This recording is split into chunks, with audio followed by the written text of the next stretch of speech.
Assalamualaikum dan salam sejahtera. Bertemu kembali dalam kelas Pendidikan Kesihatan tahun 6 bersama Cikgu Bob. Pada minggu ini kita akan mempelajari tentang kesihatan diri dan reproduktif di bawah tajuk perubahan fizikal lelaki dan perempuan ke alam remaja.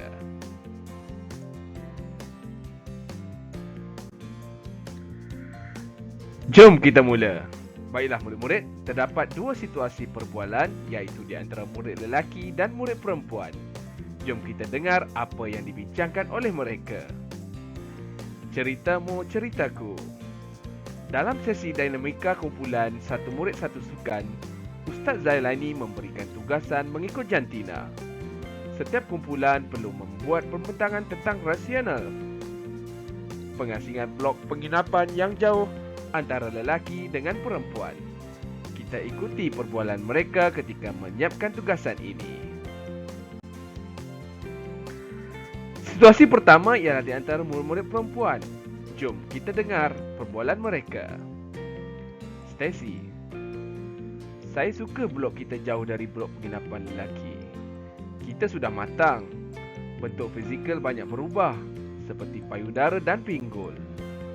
Baizura, apabila blok diasingkan jauh sebegini, kita rasa lebih selesa untuk menguruskan diri, terutama semasa mengalami haid.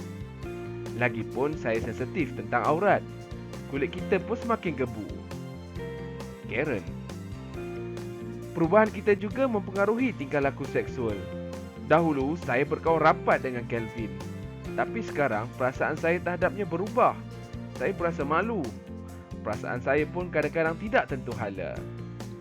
Shanti, perubahan ini semua disebabkan oleh hormon estrogen lah. Cikgu Hamidah pernah menyatakan bahawa hormon inilah yang menjadi punca berlakunya perubahan fizikal kita. Kitaran aktiviti hormon ini juga mempengaruhi tindakan kita. Seterusnya, jom kita dengar perbualan murid-murid lelaki pula. Kelvin, saya berasa selesa apabila blok penginapan kita agak jauh dari blok penginapan murid perempuan. Selepas 5 tahun, saya perhatikan kita sudah banyak berubah, terutama dari segi fizikal. Lutfi, tentulah perubahan kita disebabkan oleh hormon androgen pada lelaki. Hormon ini merangsang penghasilan sperma bagi orang lelaki dan menjadikan kita matang. Ranjit, bukan itu sahaja. Misai, bulu yang tumbuh di ketiak dan di tempat-tempat lain juga dipengaruhi oleh hormon ini.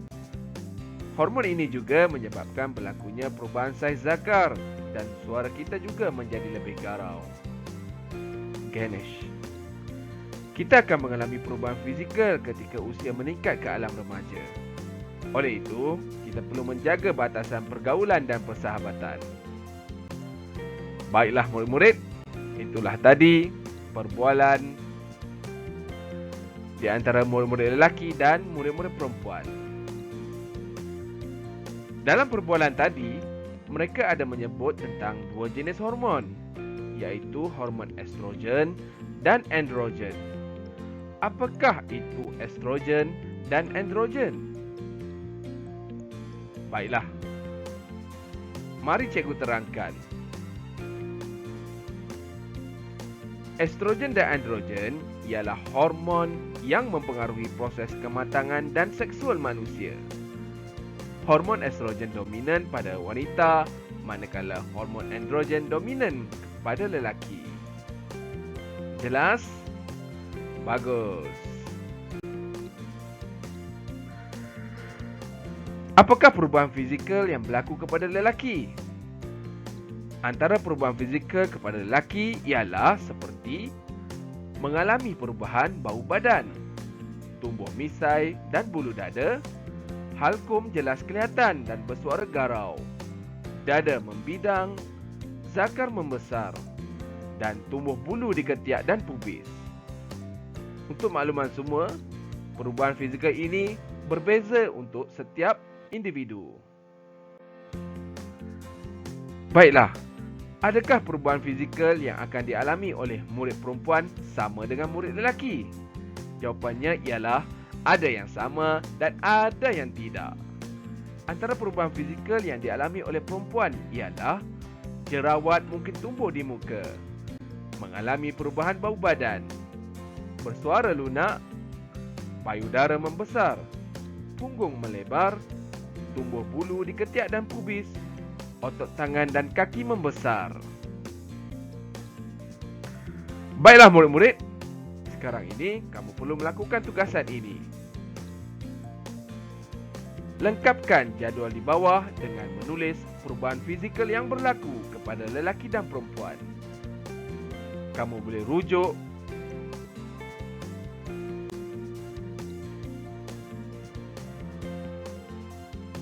jadual yang telah cikgu beri pada slide yang sebelum ini.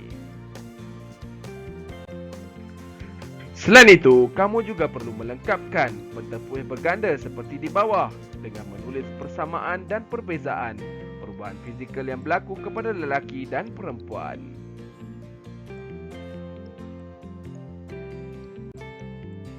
Baiklah murid-murid, kita sudah sampai ke penghujung kelas.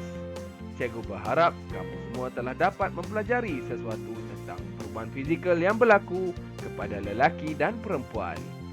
Terima kasih dan jumpa lagi pada kelas yang akan datang. Assalamualaikum warahmatullahi wabarakatuh.